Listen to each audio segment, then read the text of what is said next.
کو چلایا جاتا ہے، سن 53 کی تحریک کو چلایا جاتا ہے، ختم نبوت کے واسطے مسلمان جیالے نکلتے ہیں اور مطالبہ کیا رکھا جاتا ہے کہ قادیانی جو گستاخان رسول ہے، قادیانی جو دشمنان رسول ہے،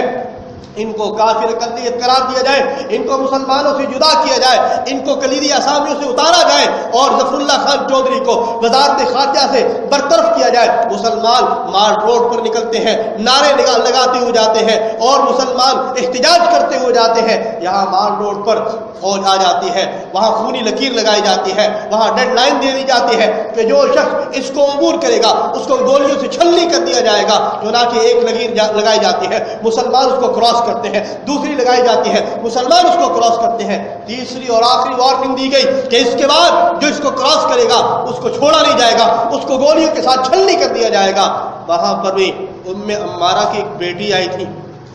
جو میری مائیں یہاں سن رہی ہو، جو میری بہنیں یہاں سن رہی ہو، ان سے گزارش کروں گا اس کو دل کے کانوں سے سنیں اور اس کو اپنے دل کے اندر خدا را جگہ دیجیے۔ وہ دیکھیے، وہ ماں ایک آئی، وہ خنسا رضی اللہ تعالیٰ عنہ کی سنت کو زندہ کرنے والی حضرت خنسا رضی اللہ تعالیٰ عنہ، ان کے 4 جوان بیٹے ہیں، اگلے دن میدان کارزار لگنے والا ہے۔ انہوں نے 4 بیٹوں کو بلایا اور کہا کہ دیکھو میرے بچوں، صبح دین کے لیے، دین کی سربلندی کے لیے مار کر لڑا جائے گا، ایسا نہ ہو کہ تم میں سے کوئی بچہ میرا وہ پشت پھیر کے بھاگے، سارے اپنے سینے پر زخم کھانا، شہید ہو جانا۔ کل اللہ تعالیٰ کی بارگاہ کے اندر خنسا جا کے کہے گی، یا اللہ میں وہ عورت ہوں جس نے اپنے 4 بچوں کو آپ کے دین کی سربلندی کے لیے قربان کیا تھا۔ چنانچہ چاروں کے 4 بچے وہ جام شہادت نوش کرتے ہیں۔ اسی خنسا کی روحانی بیٹی لاہور میں تھی، اس نے کیا کہا، یہ یہاں پر خونی لکیر لگائی جاتی ہے، آخری وارننگ دی جاتی ہے۔ ایک ماں گئی اپنے گبرو جوان بیٹے کے پاس، کہا جا میرے بچے، تجھے دودھ اس لیے پلایا تھا کہ رسول اللہ صلی اللہ علیہ وسلم کی حرمت پر کٹ مرے، رسول اللہ صلی اللہ علیہ وسلم کی ختم نبوت پر قربان ہو جائے۔ جا آج اس لکیر کو عبور کر، ختم نبوت کا نعرہ لگا، سینے میں گولیاں کھا، میں رسول اللہ صلی اللہ علیہ وسلم کے سامنے فخر سے جا کے سر کو بلند کروں گی کہ یا رسول اللہ، میں آپ کی وہ خادمہ ہوں، میں آپ کی وہ غلام ہوں جس نے اپنے بچے کو آپ کی حرمت کے لیے، آپ کی ذات پاک کے لیے، آپ کے تقدس کے لیے، آپ کی ختم نبوت کے لیے میں نے قربان کر دیا۔ چنانچہ وہ بچہ بڑا سعادت والا تھا، اس بچے نے جا کر کے نعرہ لگایا، ختم نبوت کا نعرہ لگاتا ہے، سامنے سے گولیاں آتی ہیں، اس کے سینے میں لگتی ہیں، یہ بچہ وہیں پر شہید ہو جاتا ہے۔ اس ماں نے دوسرے بچے کو بھیجا،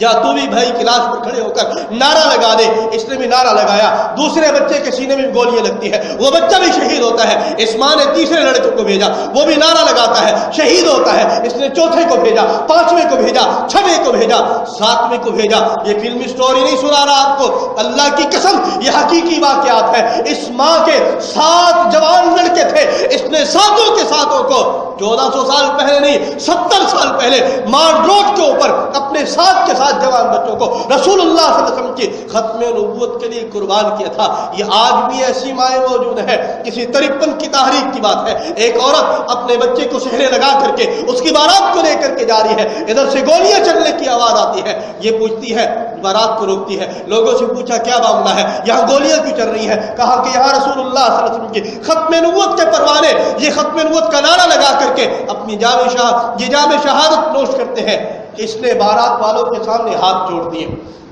اس نے ہاتھ باندھ دیے اور کہا کہ میں اپنے بچے کی شادی نہیں کروں گی، اور اپنے وہی ہاتھ اس نے جا کر کے اپنے بچے کے سامنے باندھ دیے اور کہا میرے بچے، میں نے تجھے پالا پوسا تھا، اس لیے نہیں کہ سہرے لگا کر کے تیری شادی کروں گی، اس لیے کہ تو اپنی جوانی کو رسول اللہ کی ذات پر قربان کر دے گا۔ آج رسول اللہ کی ختم نبوت پر کڑا وقت آیا ہے، تو یہی سہرے لگا کر کے ختم نبوت کا نعرہ لگا کر کے شہید ہو جا۔ میں تیرے سے وعدہ کرتی ہوں جنت میں حوروں سے جا کر کے تیرا نکاح کروں گی، تیرے نکاح کے اندر رسول اللہ صلی اللہ علیہ وسلم کو دعوت دوں گی۔ وہ بچہ بڑا سعادت والا تھا، اس نے جا کر کے نعرہ لگایا، اسی حالت کے اندر وہ شہید ہو جاتا ہے، اسی حالت کے اندر وہ شہید ہو جاتا ہے۔ اللہ کی قسم ماؤں نے بڑی داستانیں رقم کی ہیں، بڑی داستانیں رقم کی ہیں۔ آج تو وہ قربانیاں رہی کوئی نہیں، قربانی دینے والے چلے گئے، خون دینے والے چلے گئے، جیلوں میں جانے والے چلے گئے۔ اب وہ موقع، اب وہ دور نہیں رہا۔ ہمیں پتہ ہم تو بڑے کمزور آدمی، اللہ بھی جانتے ہیں بڑے کمزور ہیں۔ لا یکلف اللہ نفسا الا وسعها، کہ اللہ اپنے بندے پر اتنی آزمائش بھیجتے ہیں جس کو وہ جھیل سکتا ہے، جس کو برداشت کر سکتا ہے۔ ہم بڑے کمزور ہیں،